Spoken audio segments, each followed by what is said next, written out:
Hello and welcome back to another installment of the Comics Pals Book Club.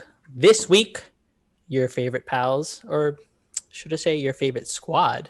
Ooh, squad up! Squad up is back, and per the name, back with a Suicide Squad book club. This coming in line with the movie that will be coming out next week. So definitely stay tuned for that. We're probably going to put out some content around it. And before we get into any of this fun, I'm going to introduce our Suicide Squad here. I am, of course, Mr. Murder Animoto. And I'm going to start with Sean. Okay. Oh, right. Okay. So we're saying our name. I thought we were going to put our name in the chat or whatever. Okay. So I am No Name. Oh, that's pretty good. I do like that. That's No Name. All right. Kale. I'm the Globetrotter. All right. Is that Goose Tatum I see? Phil. Oh, well, for the rest of this episode, fellas, you're going to have to refer to me by my code name, which, of course, is Goku. All right, you son of a bitch. I'm gonna tell you, I had a different one in mind, but since Kale is the Globetrotter, I think I'm gonna have to be the General. All right. Our rivals. I get it. They're rivals. Generals. That's the team that the Globetrotters beat every time. I'm saying I suck. I keep betting on the Generals, and they keep never winning. Well, for you listening at home, this is going to be a fun little episode because alongside the normal conversation, we're going to have to refer to each other by our code names for the remainder of this episode. And should we trip up, I will be keeping a tally. One of us might get blown up at the end. Dun, dun, dun. Now, Marco, that's ridiculous. Oh, no! That counts, right? Oh, that does count. Awesome. What's this weird scar on the back of my head? Don't worry about it. If something happened to you in the middle of the night, it was probably me. I love the idea that every episode could be someone's first episode and that they'll walk away from this one knowing, oh, yeah, I really love that show. And those co-hosts, No Name, Goku, Mr. Murder. Speaking of, for any first-time listeners, if you want more of this, more of some of the other stuff that we put out, definitely follow us on Twitter and Instagram at The Comics Pals. You can watch us on YouTube, where you'll likely be able to see our beautiful faces and our code names. Like, comment, share that stuff, subscribe to the channel, and shoot us an email if you like this, any of the other content that we put out. If you let us know who your favorite name or code name was, let us know in the comments as well. Shoot us an email.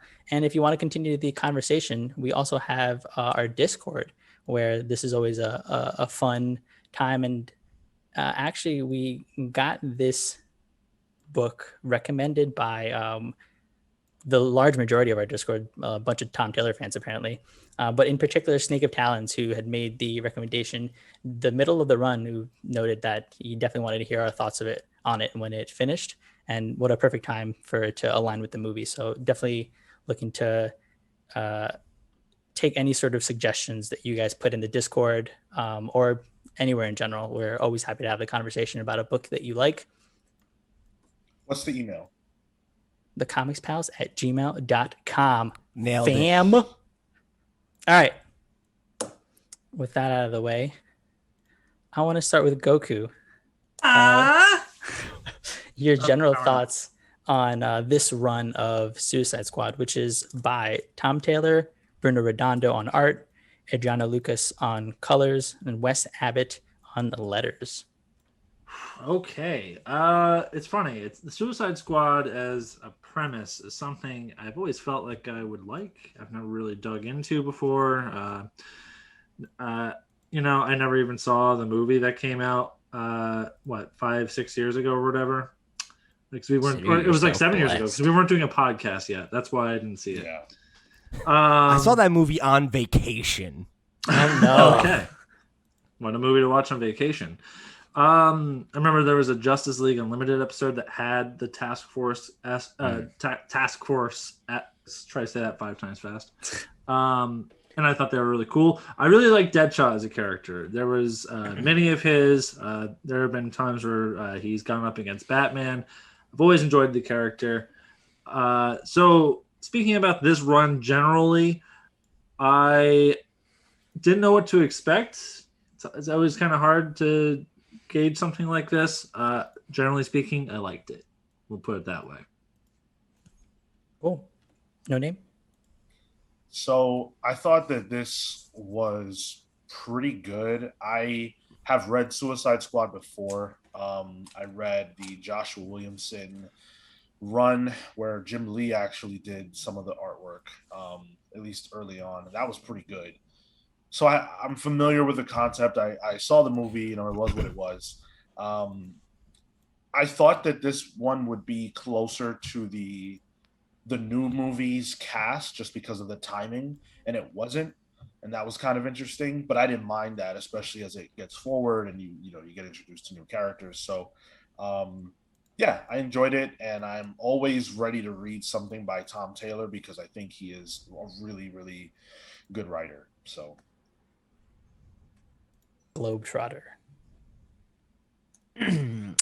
Yeah, I don't have that much history with Suicide Squad. I saw the film. Academy Award-winning film. That's right. That's about it.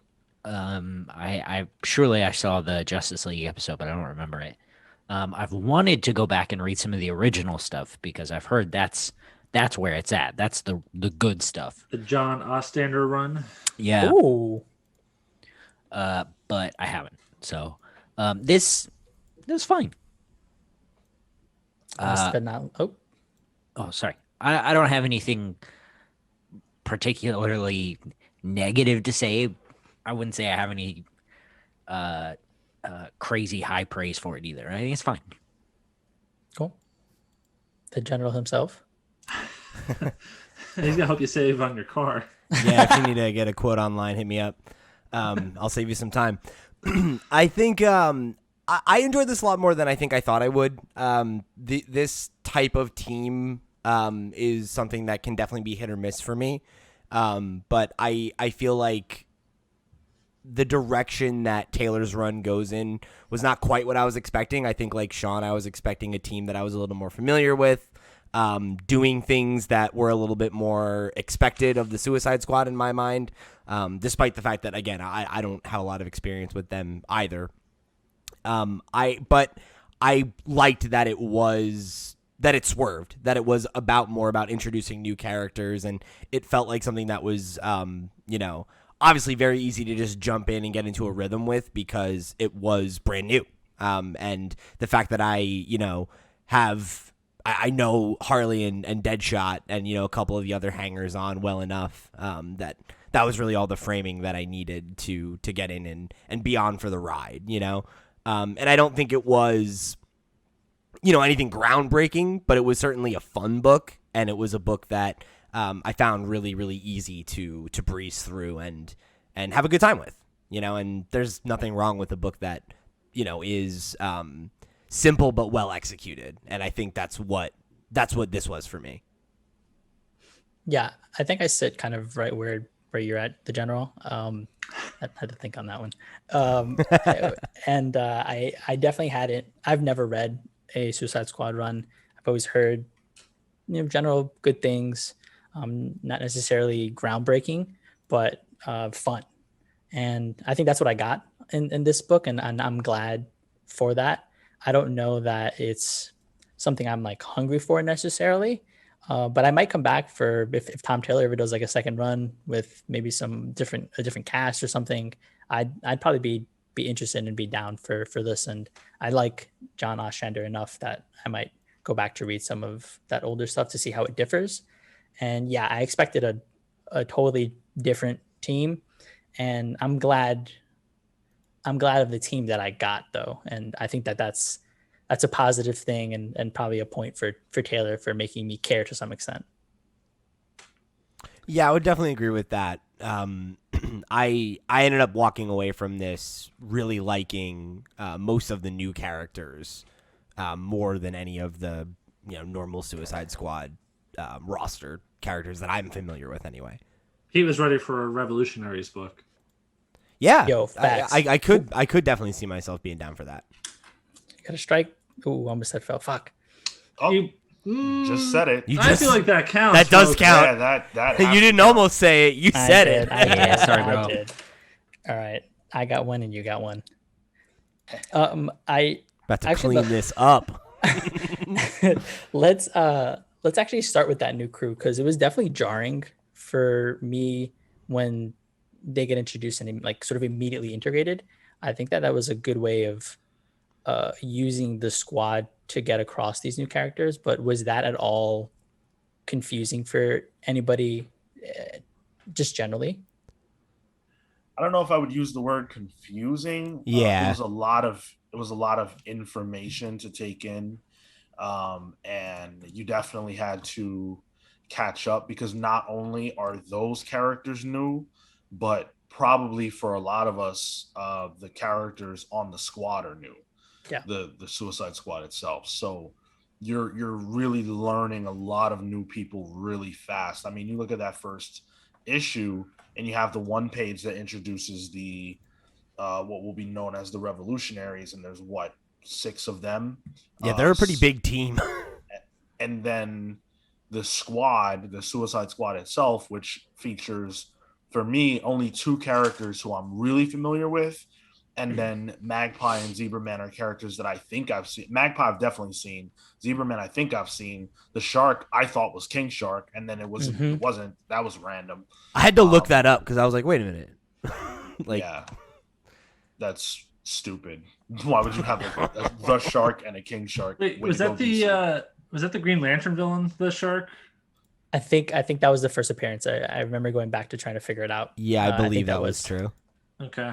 But yeah, I think that Tom does a good job of introducing them fast. He gets the point across with their powers, and then pits them off against each other. And I feel like you get caught by the time the first issue is over. You're pretty connected as far as who's who and why. Yeah. Yeah, I didn't really realize what was happening here, but really, Tom Taylor just had this kind of neat opportunity that you don't really see a lot in Big Two comics to kind of do like a soft launch of an entirely new team of like creator-owned characters, basically, and using, especially Harley Quinn, but other characters as well that are, Deadshot's a couple decades old at this point, to kind of integrate them into continuity. It was basically like a soft launch for a new team. Yeah, right. I mean, you look at like the end of the last issue, and that's like the page. It changes it has the team name instead, right? I totally thought like, oh, this is just going to lead to a different title now, right? Yeah, and literally the only character on that roster that's not a new character that Tom Taylor created is Zebra Man. And I think also it was a really clean way to swap out Waller for Locke, because you get both your sort of the character that you would expect to sort of bounce off of as a foil replaced as well. At least the one that I would expect the characters would bounce off of replaced, and that gives you a totally fresh interaction for all of these characters. And I thought that was pretty well done to incorporate both the Suicide Squad and the team at that point. That point gun level, I guess, the person who is directing them and giving them their missions. I feel like it really worked because you like are able to let the Suicide Squad and the Revolutionaries kind of clown him out without making Amanda Waller look weak. Yeah. Yeah. The last thing I was just gonna say is that like it's clear that they whether or not they like her, they respect her. They don't respect this dude, right? So it's easy for them to just totally get one over on him and go push forward with a totally different agenda. Yeah, like Tom Taylor is kind of making the Suicide Squad heroes here. I mean, when their first mission here is to kind of hunt the revolutionaries, and the first thing I thought when they were pursuing them is these characters don't seem that bad. They seem more, I guess one of those tried and true stories of like maybe their methods aren't the best, but like their goals are admirable. They're just, they're very punchy, right? So when you bring Locke in and he's like, oh, we're gonna do the classic America thing of like overthrowing government that we don't like, I was like, yeah, that makes sense. Suicide Squad is an agent of U.S. foreign policy. Of course, it's gonna happen. It felt like an editorial thing where it's like, well, it's actually not the United States doing this. It's actually a single billionaire doing this. And it's like, okay, but we had to we're making the Suicide Squad characters likable. They're the heroes of the story here. And it's a light, flowy book. It feels like Tom Taylor is drawing a lot of inspiration from JLI, Keith Giffen's run from the 80s. So I think this is one of the books where you don't have to get lost in the details because it's not. I don't think it's taking itself that seriously either. I want to go back to something you said, Goku, on the the mission itself. In issue 2, they after issue 1 we introduce the revolutionaries. Issue 2, they infiltrate Badnesia, and this is where we get sort of our first twist, or it ends in a cliffhanger, and we get sort of to see an ulterior motive, kind of the glimpse of one, and that really hooked me, because I was gonna think, oh, this is just they're gonna go do whatever a Suicide Squad does, topple a government, sure, whatever. But the introduction of the sort of fake out with Osita, which is one of the revolutionaries, where she shoots herself and they can only hear through the Locke can only hear through radio, and the sound gives off one impression, but what they end up doing is something else. I thought that was a great way to lure me in and like lock me into the book. I really felt invested at that point. I love how that was scripted. Yeah. Yeah, I mean, that was a great inciting incident. I mean, for all 11 issues here, it's a tight narrative here of what's going on. If I'm speaking truly like Goku, though, there's just not enough training sequences. They really should have gotten stronger that way. I need to see them as a team really gelling. Yeah, I think, as much as I definitely stand by, what I said earlier, where like I don't think there's anything here that's like that deep.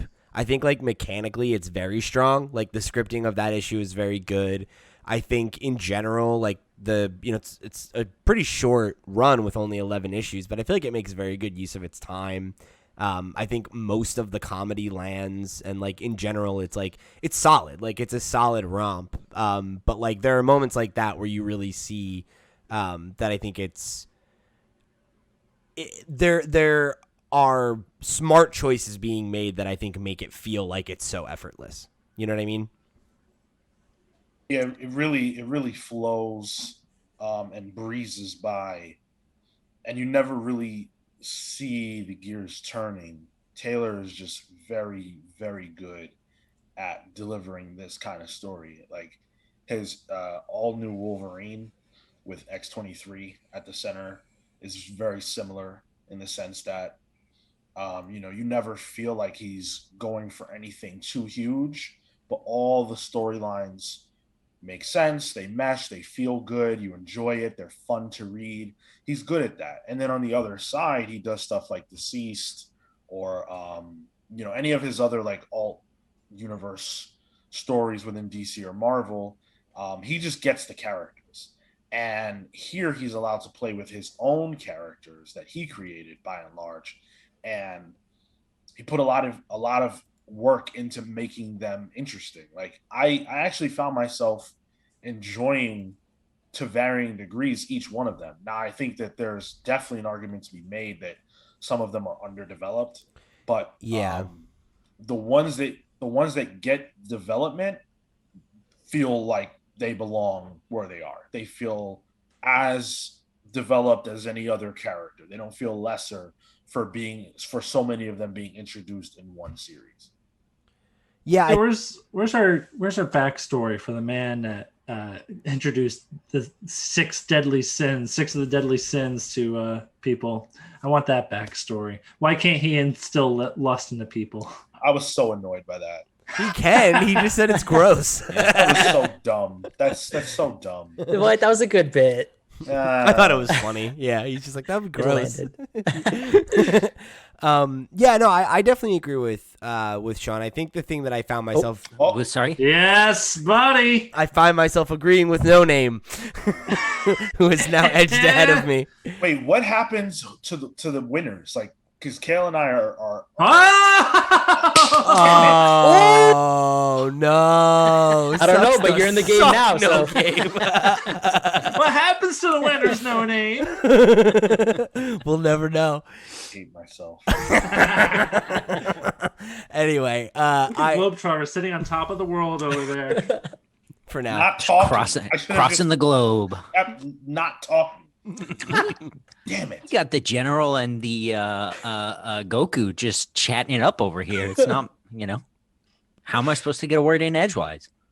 Sensu bean. sorry, the general you were saying.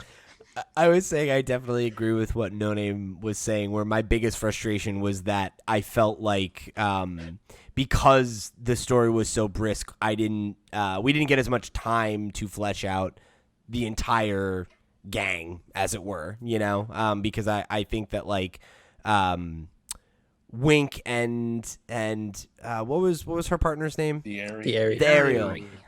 The Airy. I really liked both of their characters. Like I really liked Osita, right? Was her name? Mm-hmm. Yeah. And I feel like that the group overall I dug, but it felt like not every player really got as much of a chance to shine. Thailanchi, I think is her name. I was saying thylacine. Thylacine, sure. Yeah. Thylacine.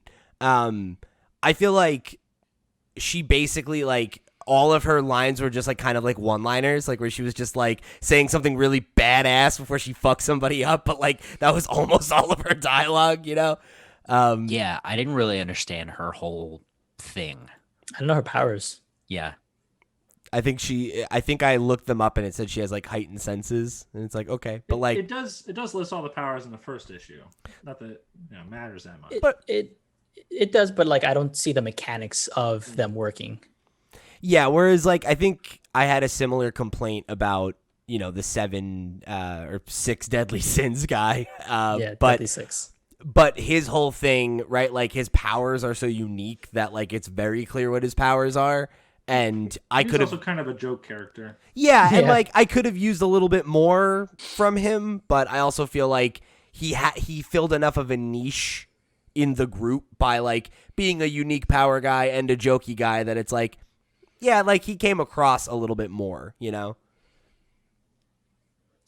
Globetrotter, you haven't gotten a word in.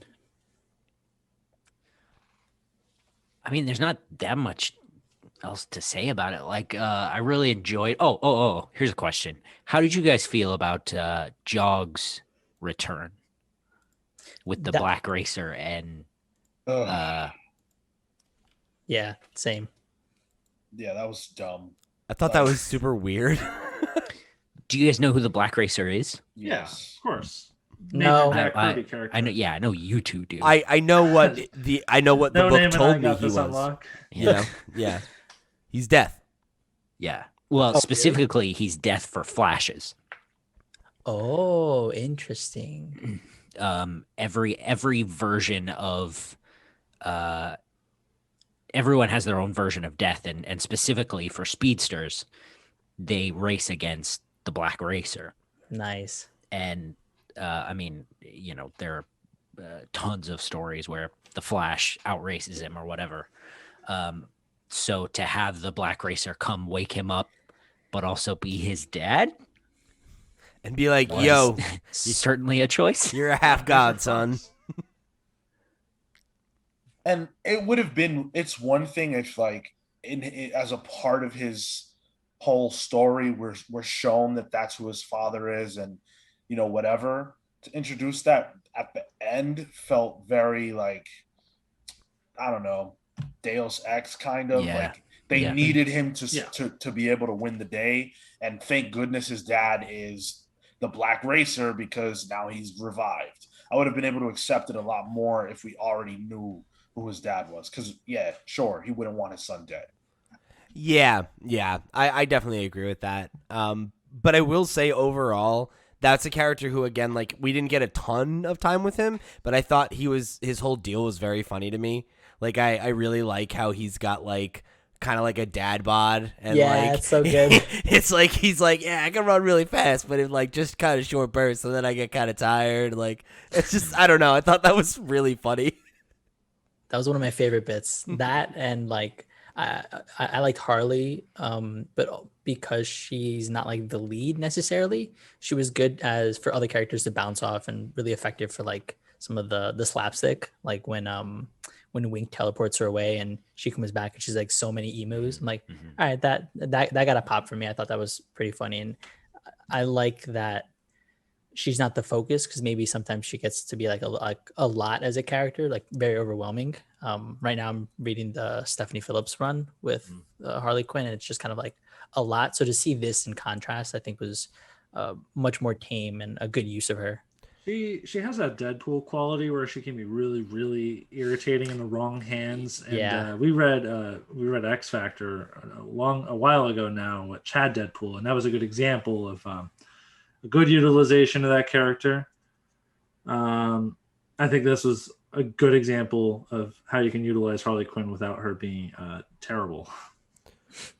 Yeah, well, I mean, I think it speaks to kind of the intended how the character was created, right? Like, not to say that Harley can't be a leading character, but like, I think she shines to me in an ensemble, or as like a supporting character, because used as like the, you know,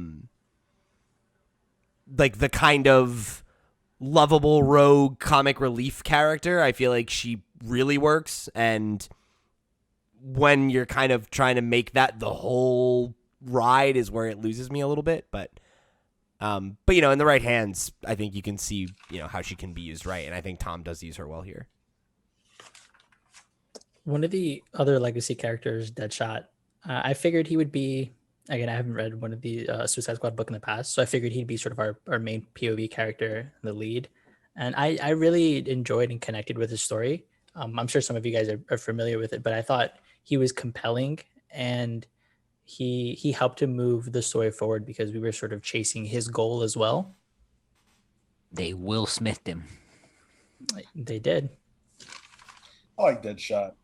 The idea that he's just perpetually stuck as a member of the Suicide Squad is pretty screwed up. And he kind of resigns himself to that fact. But here, when he sees a way out, he's like, you know what? I'm gonna take this, and I'm gonna go be a dad. And I really like that. I understand that that's, you know, like what the Globetrotter said. That's, you know, Will Smithification of the character. But I think it worked. It added a heart to the story, and it gave him a purpose outside of just being the guy who kills people with guns. So I wasn't mad at it. I think it worked too, because I think that kind of thing can be kind of, you know, kind of lame sometimes, where it's like they have a family. It can be kind of ham-fisted, schmaltzy, if you will. But like it like everything else, it's kind of silly. He has a daughter. Her name is what? Live Shot, right? They have a dog. Yeah. They named it Dog Shot. Dog just stuff Shot. like So that. Just good. That was one of my Silly. favorite comedic bits. Like, I love Yeah. when he tells Black Mask, who's pretending to be Superman, and Superman's just like, great name. Like, I was just like, oh, that's hilarious. I wish that was Superman. Spoilers. Damn, General, spoilers. I'm sorry. He's trying to save us some Did time. you not read the book? No, Exactly. that's why I'm not talking. Sorry, go in- ahead. In Tom Taylor's Nightwing run, Nightwing also got a dog, and he Yeah, named yeah. it Haley, but they call it Bitewing. This like is the just Tom puns. Taylor's thing. Yeah, It's Redondo on art in that too, right? it is as well. Yeah, really good stuff too. I speaking of Redondo, I think he was so effective for the action bits, like the really impactful moments. I remember in issue 2 where you see like the layouts, and you have, you know, two panels, then credits, 2 panels. It felt like an introduction to like an action movie, and Yeah. then the Suicide Squad was transparent, but there would be some sort of art behind it, and you just get the headshot. I was like, oh man, this was awesome. I really enjoyed how like dynamic he was. Oh yeah, one motif I really enjoyed in every issue is kind of the splash of Suicide Squad with the cool kind of layout Loved behind that. it. There's Yeah. kind of a title page. It looked really cool every single time, and I think you're right, Mr. Murder. That the action scenes were really cool. I think it was either issue 1 or issue 2 where the shark eats one of the Atlantean boys, and it's just like, oh, okay, we're just gonna go right into it, aren't we? Or like, I forget who. Somebody drops somebody and they like bounce off of something and their head It was just like a naval general. That was crazy. That I was was- just looking at that. That was a great looking page too, It's- because it went like the way the page layout was done excellently. yeah. What's that in like issue 2 maybe? I don't know, but it's sick. Just That's issue the two. very beginning of issue first 1. issue. One. Oh, okay, of one. Yeah. Yeah, and there's like lots of good like kind of visceral like kind of violent things like that, but they're not like over the top. And Yeah. it's not happening all the time. So like when that happened, I was like, whoa, like it very much kind of escalates things a little bit, but you don't get numb to it. So it keeps the stakes high without ever feeling like they get raised through the roof, you know? I think it's not overused, the violence, because Yeah. I remember that the same exact scene where that general's head just like he just explodes on the side of the sub. That caught me off guard because I guess I didn't expect that much blood in a DC book, and so it also set a tone for me, which I enjoyed. But even when they blow up themselves, like the individual characters, it's not like this whole gruesome thing. Like, yeah, their head kind of pops, but it's not this whole like, oh, body parts flying around. And the moments where you do see it, it's used for dramatic effect, and I think that sort of helps to lessen the violent impact, if that makes sense. Well, it's I'm not also gonna say- I'm not going to say that I was bothered by it, but I don't know if I agree that these issues weren't hyper violent. Like the first issue features homie going splat on the boat, King Shark or the Shark eating an Atlantean, Osita punching someone's through their head and their eyeballs Oh, explode out. The Cavalier. I was Yeah. about to- yeah. That was pretty Freaking brutal. I'll give you that one. Someone explodes and their body parts, well, at least their blood splashes all over Osita's face. Like there was a lot of bloody violence in this comic book. Did you guys expect that, or Yeah. does that work within like the confines of this story? I kind of expected it in this kind of story. I figured we would see lots of people die. I mean, hell, the cover of this issue says, by the end of this issue, half of this team will be dead. Good old classic comic stuff. Yeah. Big fan. I like that. Yeah, it reminded me of the Carmen Infantino things where it's like ask a question to the audience and it'll sell a book. The thing is, like, it is kind of hyperviolent. I think Sean's right, but sometimes it's played up comedically. Like, the Cavalier is a character no one likes because he's a goofy character and he gets his fucking head exploded by a metal fist. And that was meant to be kind of comedic, but it's also really gruesome. Give Phil a. Yeah! That's two for each of us. God damn it. You suck. Goku's on 3 actually. He's in the lead. 3. Oh my god. Okay, cool. And I almost said it. No Name is second place. Wait, what? I only have one. Yeah. Oh, I mean, in terms of like next up, like Oh. he's trailing behind. Oh, got it. Okay. Pay attention, General. That was unclear. Second place usually means the person with the second most points, but it's like golf rules. We want less strokes. Not Mr. Murder. The lettering I thought was also a lot of fun in some of the action sequences in particular, and I pulled up a screenshot because this one page like really I think captured what I enjoyed so much about it. Is a lot of times in normal books you'll kind of see the action sequences and you won't always get the sound effects, and when you do it's usually kind of the same, but in this one every single punch or every single like interaction was a different kind of letter. And after I saw this page I started to notice it more and more that each kind of and sounds or a punch here or there, whatever, it was a really loud book, And I thought that was impressive on part of. I got you, Wes Abbott, my dude. That's Yeah. your dude. It's good. It is good. Yeah, I mean, I love, sound effects in comics, and sometimes they're a little annoying, but here I think they were done. It was used to great effect. I completely agree. Like another thing that I really liked was like Wink, like how she has like her own kind of like Bamf, Mm-hmm. None If it's ever intrusive or obtrusive. No.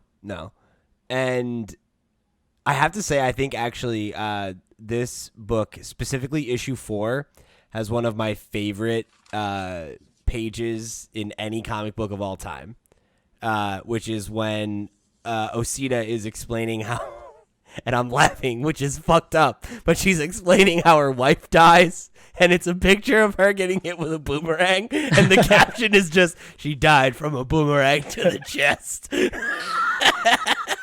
And it was like I was reading this book in bed with my fiance and she was asleep and I had to leave the room because I was like choking on my laughter of just, she died from a boomerang to the chest. I used to be a young adventurer like you. When I took a boomerang to the chest. Oh my god. Yeah, like that's what I mean. Serious moments are downplayed with like these comedic beats. It's very good. And it's funnier to me because that whole moment is played totally straight, Yeah. like it's like I'm not sure that was a joke. I mean it's not, but like it's inherently funny. It's very absurd. Like, Yeah. No Name, think about Identity Crisis and Tim Drake's dad. Like, that's one of the most emotional moments of the whole book, is when Tim Drake is trying to pull the boomerang out of his dad's chest. Like, It's just Are you saying that you found that funny? Yep, that's what you're saying. I'm juxtaposing the two things. because it's like equally serious, but like comic books are just like kind of inherently silly sometimes, and I appreciate that about them. It's like what was like issue 2 of X-Men where like they're like where Cyclops is like, be careful, these gorillas have PhDs, and it's like he's being serious, but Staying on the humor bit, I thought that he overall kind of meshed everything pretty well. The sort of like the first few moments I noticed like his Taylor would kind of grab a bit and say that somebody would say. I remember in particular when when Deadshot asked the Airy, like why don't you like flying? It's like, oh, because I'm trapped in this large, big oil filled whatever. And then like a few pages down when they get shot down and he crashes and Locke asks him like, oh, what happened? He's like, well, I was in a large bird, like that unexpectedly fell out of the sky. Right. And he had a lot of those moments. And I think those worked particularly well because I feel like it's hard to do comedy in comics. Yeah, I'd say so. Well, because like whenever people talk about like what makes for good comedy, right? Like the key to comedy is timing, and like you can't control timing in a book, right? Like the reader controls the timing to some degree, and like you really just have to have snappy dialogue that or humorous situations, And I think I think a lot of those jokes landed for me the best, where it was just like something silly happened, and that's like I think why a lot of it does work. It's like just stuff that cuts the tension. There's a lot more of that kind of joke, I feel like, than actual like jokes. Like there's that one bit where they're in Australia and they go to get in the car and Harley's like, there's no steering wheel. And she's like, all right, Australia. And it's like, just about to bring that up. That's fucking hilarious. That's really funny. Yeah. And I think the fact that it doesn't go too far in either direction. Right? Like it doesn't take itself seriously, but it's not afraid to be somewhat serious or somewhat sentimental. Mm-hmm. And it wants to be funny, but it's not trying to be like, I think the way that we describe like a lot of like Harley Quinn books can come off, where it's like joke, joke, joke, joke. You know, like you think of it as being like a very like high volume thing when it comes to the jokes. And I feel like here it's a lot less of that, and it's a lot more just well timed jokes. Yeah. And it, you know, that all comes back to it, right? It's about timing. Speaking of timing, his ability to build tension, I thought was really good. The issue where he's getting arrested after he like the FBI finds out where he lives, and he's getting beat up and like the shit kicked out of him, and then Deadshot is. the Deadshot is sorry, yeah, and Not Tom Taylor. not Tom Taylor. The FBI beat up Tom Taylor? Yeah, Tom King may called have- in his buddies. Yep, they may have confused him with Tom King. and Deadshot gets like put on the ground, and then all of a sudden you see an arrow come out, and I was like gasped and said, "Oh no!" And then I turned the page, and it literally said, "Oh no!" I was like, "Holy shit!" Like those were well crafted moments, alongside with a lot of the plot twists, I think, as well. Yeah, totally agree. That moment was definitely super captivating. One of the ones that grabbed me was when they went to meet Boomerang in the car the car Graveyard. dump, whatever, the junkyard, and he says, "I've been waiting for you." And if you know Boomerang, you know how bad that is. And Jog clearly doesn't get it. Mhm. And then Deadshot is like, "Wait, what?" And then Jog takes off, and it's like, you're exploded. Like his face was on fire. That was such a good moment. I by this point I care about Jog, so I'm like, no shit, man. That really sucked. And you really think he's dead, right? You've seen how many people get murked at this point, right? Like, well, the fact that they two-faced him made me feel like he probably wasn't dead, but it was still this crazy moment, and I was like, damn, I don't want him to go through this. Good verb, by the way. Two-faced. Two-faced him. Also, in the same issue, I just wanted to call this out because it was really beautiful. This issue was actually drawn, this issue being issue 4, was actually not drawn by Redondo. This one was drawn by Daniel Semper.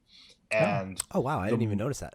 Yeah, the moment where they go to that cliff was so pretty with the birds and the you know the colors and stuff. That was a beautiful moment. The bite, the Great Australian Bite. Yeah. Yeah. That's really cool. Where they go to like camp out. Wow, I didn't even clock that was a different artist. Me neither. That's super impressive. I did not feel any dissonance in like the timing, the art style. Yeah. You know, it's funny. While we're on the subject of humor, and I know we already kind of talked about the violence thing, but I'm kind of scrolling through as we're talking and looking at issue 5. That was one of my favorite comedic beats, and that was a visual thing. It's when Deadshot blows off Loke's head and they pop the approved by the authority of DC Comics over it. I thought that was so fucking funny. Great. I didn't like that. Yeah. Oh, really? Could have done without that. I'm with you, Pete. I got such a kick out of that. Yeah. That was a lot of fun. Cool. My I think last 2 points here. Would you have liked to have seen more of the Revolutionaries, and did this sort of work as a passing of the torch story? Because I feel like at the beginning where you start with the base, as we go through, we kind of knock out the sort of the old guard, and then we end up with this last page where they're just kind of walking into the light away from whatever activity they've done. How did that sort of work for you guys? I don't think it worked as a passing of the torch story, because the revolutionaries are they set out to do good things in a slightly off way, whereas the Suicide Squad and Task Force X are bad guys forced to do good things, Good. and Arguably good. Yeah. right. You know, though we see glimmers of good and hope from Floyd and from Harley, you know, at this point in their lives and their careers or whatever, they're long, well-established criminals, Hmm. bad guys. And it felt more to me like the revolutionaries were going off to do more of what they do in the hero direction, whereas the Suicide Squad, Amanda Waller will just slap some bombs on some dudes and make a new one. Yeah, I'm with you. I really like the revolutionaries as an idea, as a concept. I don't know if they've been used since or if DC has plans for them. I hope so. They're a compelling team. Um, but I think there must always be a Suicide Squad. It's obviously it's a concept that has had legs for a really long time, and I'm pretty sure there's a run going on right now that features a team that more looks like the movie group, and that's cool because Tom Taylor did something that I can't say I've never seen before, but I can't think of a time I've seen it before where he used this book to introduce an entirely new cast of characters, and at a time where creators are afraid to introduce new characters to the big two because they don't own them. His willingness to do that was really cool, and I don't want to see that wasted by them never using them again, or them falling off the face of the earth. Yeah, I think I definitely agree with what y'all said about it not necessarily being like a torch passing story, but I think this speaks to what we have often expressed in terms of what the right strategy is to introduce new characters, which is taking new characters who are interesting and have cool hooks and putting them either in books or on teams or interacting with other characters that have heat already and are already over, and using them as an inroad for other readers, right? Because we picked this run because it was a Suicide Squad book that we wanted to read for the Suicide Squad movie, right? And, I kind of got backdoored into being a Revolutionaries fan, right? And now if they told me, oh, hey, next year Tom Taylor is going to write a Revolutionaries book, I would pick that up, and I probably wouldn't have been familiar with or necessarily interested in taking the gamble on them, just on like the elevator pitch alone of like, here's the names of 5 characters or whatever and what they look like. This is an effective way to introduce them to a broader audience and kind of establish who they are and what they're about, and hopefully let that idea carry and let those characters live on. General, does this make you interested in reading any other Suicide Squad books, though? No, not really, but it does kind of make me want to check out some more Tom Taylor stuff. So, I like the premise of the Suicide Squad is not something that's inherently interesting to me. Like, I don't think it's it's not a bad idea. It's not an idea I'm down on necessarily, but like the whole reading about villains as main characters thing is like always kind of dicey for me.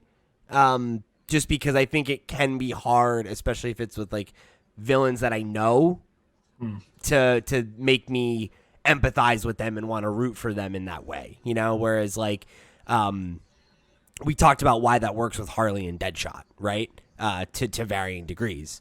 So I think the fact that like Tom Taylor kills off every really unlikable villain right away, pretty much, and not to say that everyone he kills off is like an unlikable villain, like they were so bad, but like the shark was an evil dude, right? He dies like right away. Like everybody who's left over is like likable to morally ambiguous, and like that makes it a little easier to root for them. But like the Revolutionaries aren't really like questionable characters in my mind, It's like Kale said, they might have questionable. Oh, shoot, the Globetrotter. Damn. Who's in second place? Yeah, now I'm tied, I think. Yep, it's a tie between No Name and the General. While I feel, I don't even remember what I was gonna say now. I'm so angry. I don't know. Whatever. I lost the thread. I pissed myself off. Show a little respect to the shark, okay? It's their nature. They eat things. they're killing machines. It's what they do. They're animals. I think for the revolutionaries, I also appreciated that the large majority seemingly were of like were people of color. Where one of them was from Puerto Rico, Osita, and we also got a lot of like non-binary and LGBTQ representation, which was pretty cool. And I think the way that you kind of care, to what the general said, this is sort of the way you kind of care about those characters in general. Is this is how you introduce a new character to the DC universe, and if they happen to be non-binary or they happen to be gay to whatever degree, like this is also a way to get you to care emotionally. Where I feel like I bring up the America Chavez example all the time. That I don't think did service to the character as much as these few issues did. Yeah, because like I remember you saying that felt like very like on the nose. It felt very like, you know, whereas I guess to your point about this, you know, that is the case, you know, for like pretty much every member of the team. I think every member of the team. Not no, Jog yeah, and Wink is white, but you know, but yeah, I think like you don't have it as much of a like. It's harder to create that narrative that a lot of fans who want to be down on those types of characters cook up, right? Where it's like, oh, this is this thing that's getting this media push, and it's like it's these are characters that are organically just introduced into the story, and you know we come to know and love them. And well, like a cynic would say like, oh, they're being shoved down our throats by replacing the other Suicide Squad members or whatever. But yeah, whatever. Fuck those characters. Well, I don't care. the Suicide Squad characters, but I don't remember. I don't remember people complaining about this, at least while this was being published. And it could be just because I'm not in those spaces. Like, it could be, but I feel also like that wasn't the intent. It because of circumstance, I think the narrative provided a good reason for that happening, and it provided tension because obviously we know that they're not necessarily the Suicide Squad, to No Name's point, and it helps distinguish that difference. That's like part of the story is that they don't get along at the beginning and they don't trust each other, and like I don't know, it feels super organic to me, you know, like it doesn't feel at all like oh, like this feels like an excuse to introduce a bunch of new characters, right? Like it just feels like in this run, Tom Taylor introduces a bunch of new characters, and they happen to be, you know, I think like we said, almost all of them anyway, are likable and well fleshed out. There was another one I forgot when we were listing the ones who were not very well fleshed out, and it proves that there are a lot of members of this team, and they need their own book. It was that other girl, Chaos Kitten. I was like, right. I could not remember her name anytime she was like on the page. I was like, what are your powers again? What are you She's about? a good fighter. I completely forgot about her.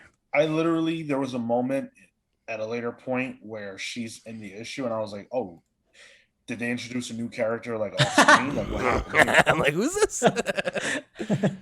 I'm probably the person on this podcast who's most likely to complain about forced representation. I mean, me and what the fuck is your name? Mr. Murder. And I definitely didn't feel that way here. I'm still struggling to, I guess, like, characters who have sexual orientations that aren't, or gender identities that aren't, you know, male, female, straight. I'm struggling to understand how you integrate that difference into a story in a way that's meaningful for people who need that, but not over the top to make it obvious, like this person is this. And I think Tom Taylor struck a great balance because Aerie is non-binary, but it doesn't matter. And I don't mean that in an offensive way. I mean that in a way of like, that's not on Front Street to where it detracts from the story. That's not a part of the story. That's just who they are. And there's nothing wrong with that. And I like that. And And there are other ways that I've seen things like that done where it's like, this is like distracting, like it's pivoting for no reason. This was really well done, I thought. Well, and that reminds me of a common criticism that I feel like you make, Sean, and I've seen particularly. Ooh, sorry? Son of a bitch. All right, whatever. Oh no, we are in a hotly contested. No. This is a tie. Right now, it's Goku and the General. We're both gonna get blown up, buddy. I always knew that at the end of the day, the General and Goku would have the standoff. And it's also a thing I see. You know, a lot of gay readers talk about, right, where like they're part of representation is having characters who are, you know, who are representative of a minority that are not inherently in stories that are about the fact that they're a minority, right? Like they're just any other hero in this story. And like in this story, that's like how that should be handled, right? This is an ensemble book about a bunch of people who are all competing for screen time. And yeah, and I think it just comes off naturally, right? It's not like a point that's made. It's just something that is clearly communicated. And I think that is meaningful. And it's another thing that just speaks to the fact that I think Tom Taylor's got fucking chops, you know? Yeah. And is able to No Name's point, inject that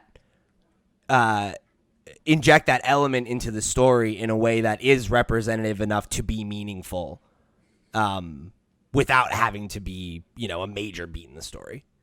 That kind of thing can't be understated enough. It's something we complain about sometimes in the weekly issue reviews we do. It's just there's a real talent to the craft of just utilizing the space that's provided to you. And so many writers will cram captions and dialogue bubbles, or they'll cram pages with the same exact panel multiple times to the point where it's kind of a tired trope of that style of writing. And to Tom Taylor's credit, this is really, really, like, this is a writer's book. Like this is done by someone that knows their craft well.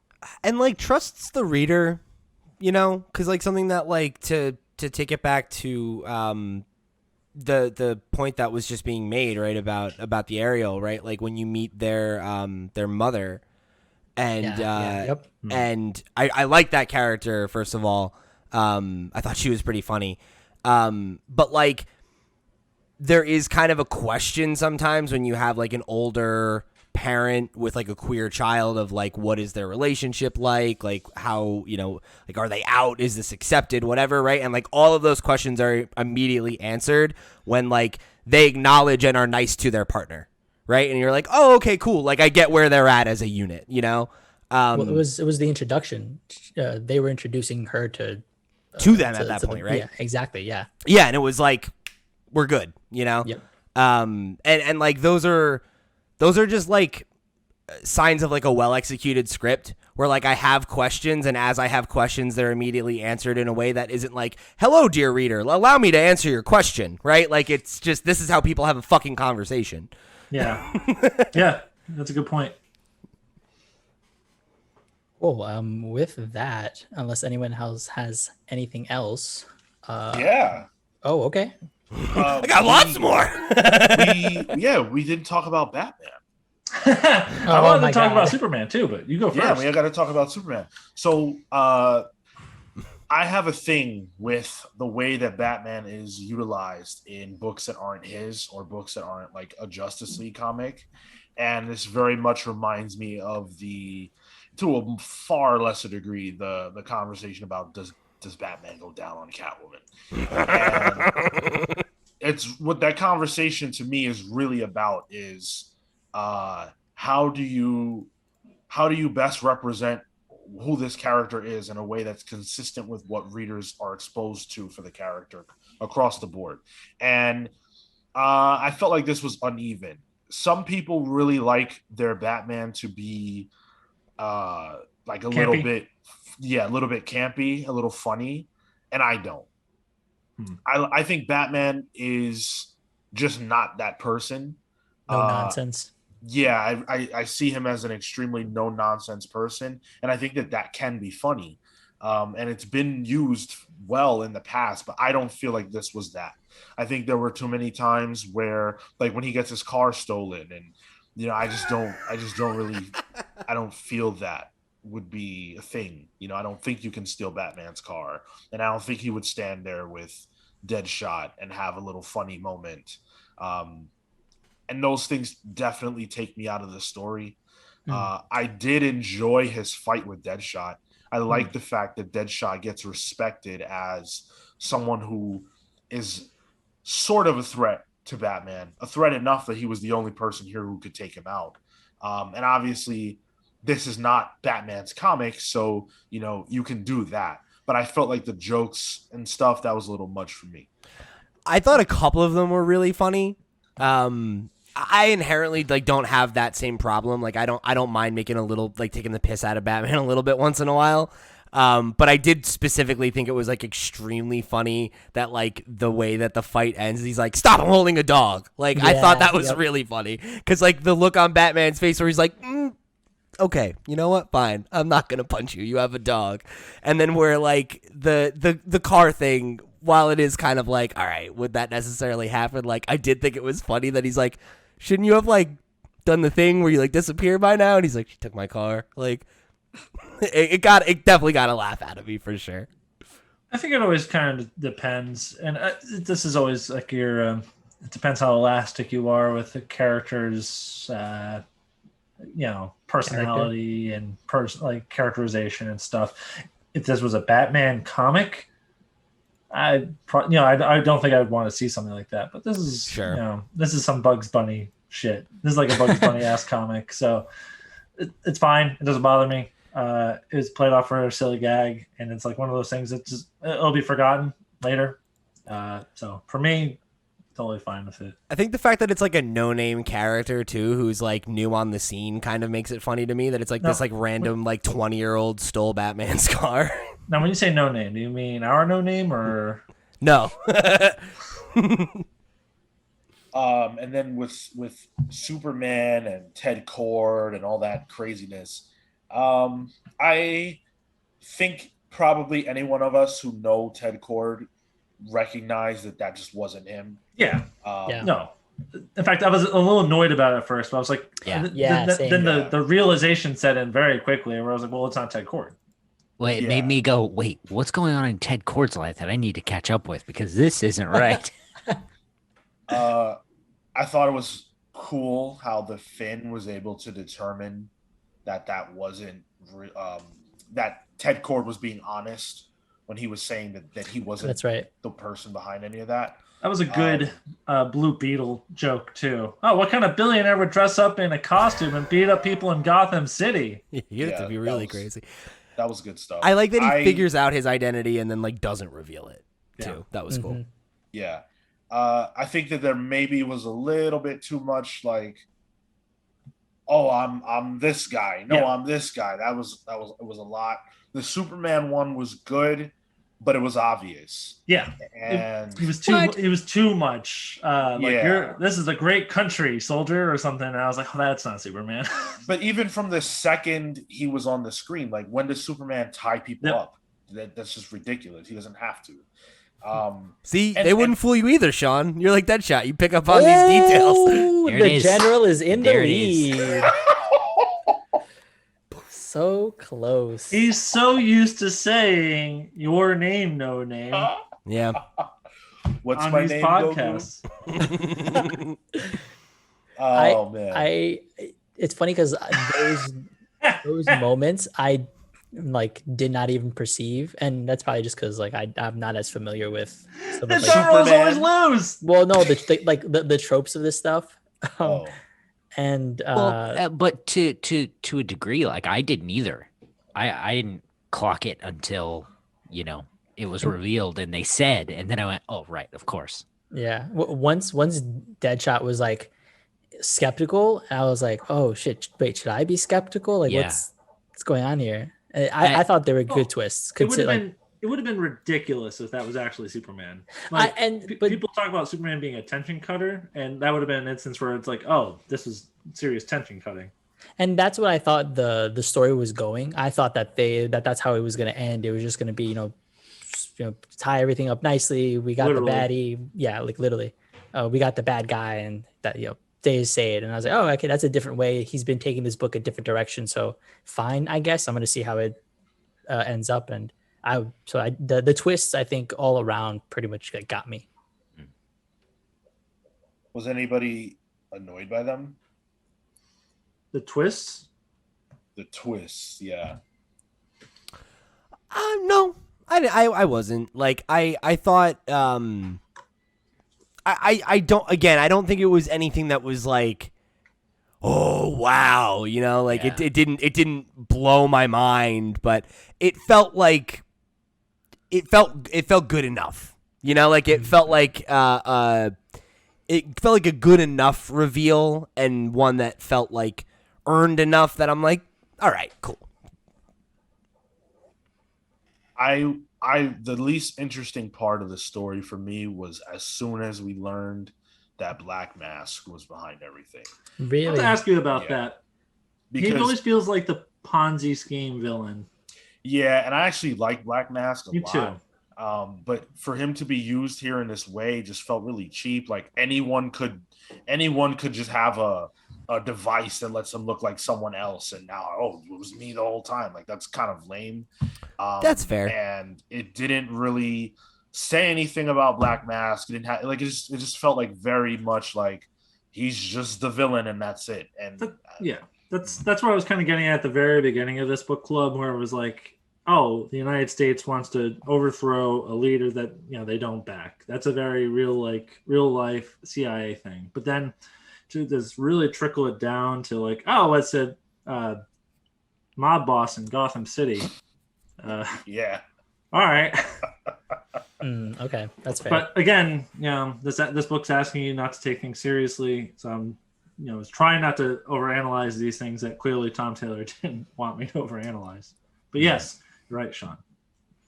Oh, And two-way now tie. we're Back to a tie. all tied up. Man, I almost got away with that one. If I just kind of put my hands back down. No, you did not.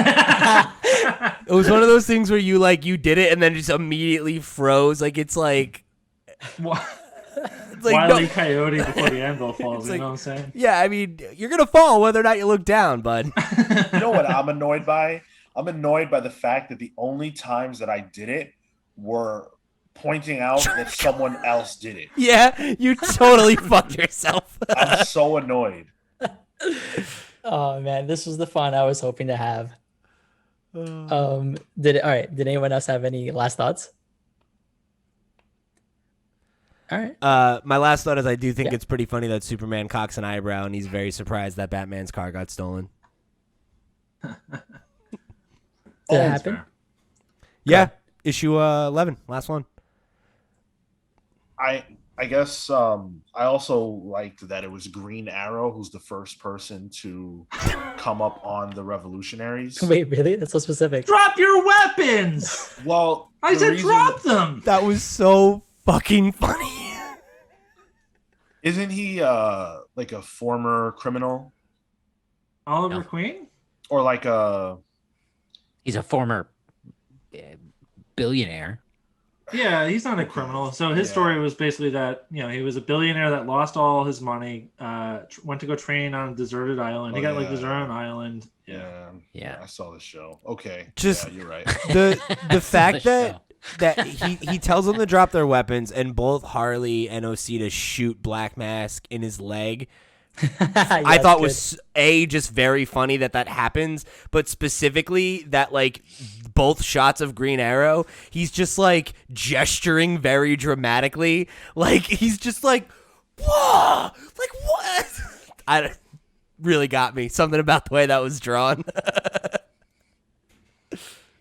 Green Arrow is a in the old days he was sort of a lefty environmentalist or whatever, and that was he used to get in a lot of fights with Hawkman. Hawkman. Yeah, I was about to say Hawkeye. Hawkeye. Yeah. What was Hawkman? Industrialist? He's a super like conservative dude, classically speaking. Really? I was getting my arrows crossed. Hey, Nice. Oh right. Yeah, I get it. Nice arrow jokes. So to close out, would you guys recommend this book? And I guess what kind of audience would you recommend this to? I'd give it to a cool teen. Yeah. Know any? No. yes. Just the ones on TikTok. On what? If a cool teen came up to me on the street, Never happened. smoking his cigarettes in his denim jacket, He's smoking the denim jacket. he'd say, "Hey, pops, give me a cool comic book to read." I say, "Oh, okay. Here you go, youngster." Then he smacks out of your hand. He says, "Pick it up." Yeah, and obviously I pick it up. I mean, I'm A bitch. well, you gotta respect the young people. I'm glad you're sticking to code names there. All right. The General. Yeah, I would recommend this book. I think. I think to any reader that's interested, that likes superhero comics and is down for like something light and fun, that just wants something that's like breezy. Like I could see this being a book that you take to like the beach and read in like a day, and it being like perfect for that, or like an airplane ride or something where you just want something, brief and fun. It's perfect for that, not every book is, a masterpiece that is going to make you reevaluate your entire life, right? Sometimes a book can just be a good time, and I think this book is a good time. It's well executed. It's funny. It's well drawn. It's, not groundbreaking, but it's dynamic enough to justify the fact that it's traditional. And it introduces a lot of great new characters that I would really like to see more of. Go. Yeah. I mean, I think this is extremely accessible for just about everyone. It's 11 issues. It's short. You can knock it out in a day, just like the General said. It can save you some time. That joke. I don't think a single person that wouldn't find some enjoyment out of this. You son of a bitch. No name. Yeah, I'm gonna agree with the consensus. I think this is a very strong outing by Tom Taylor. It does definitely feel run of the mill. It's like one of the best, like just generic, like this is a regular DC Marvel story, type of story that I've read in a while. I'm waiting for Tom King to be given something a little more serious to tackle, or a little more important, a little bigger. Didn't he have a Justice League run? Am I crazy? No. I think that if you like the Suicide Squad aesthetic, like the idea of that, what those books or the movie are like versus any particular characters, I think this is definitely good for you. And yeah, I think it introduces a lot of interesting other characters that you might find yourself falling in love with and wanting to see more of. So I would say anybody who's looking for a book to read that ties into Suicide Squad, or is a fan of Harley Quinn that wants something light, this is great for that. Yeah, this is a super general book to give to, at least in my opinion, to pretty much anybody. Like that you would.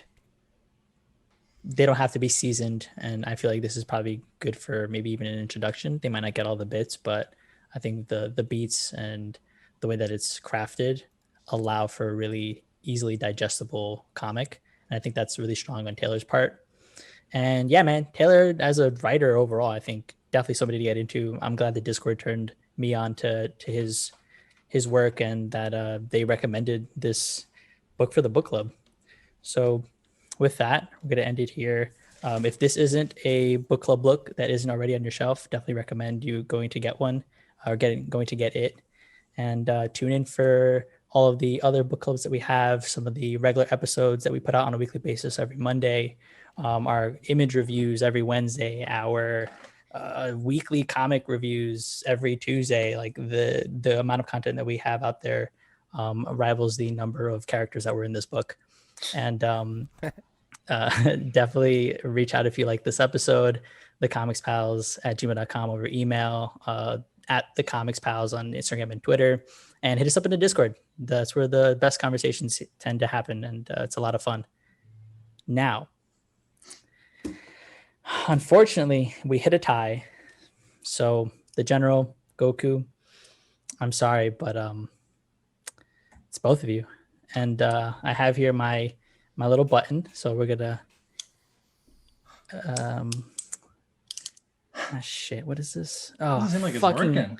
two-factor authentication. God fucking damn it. Hurry up and kill them already. I didn't get the thing. Where's the message? Oh, weird. Did someone get a number? Yeah, I just got a number on my screen. It says 80085. What the fuck? No!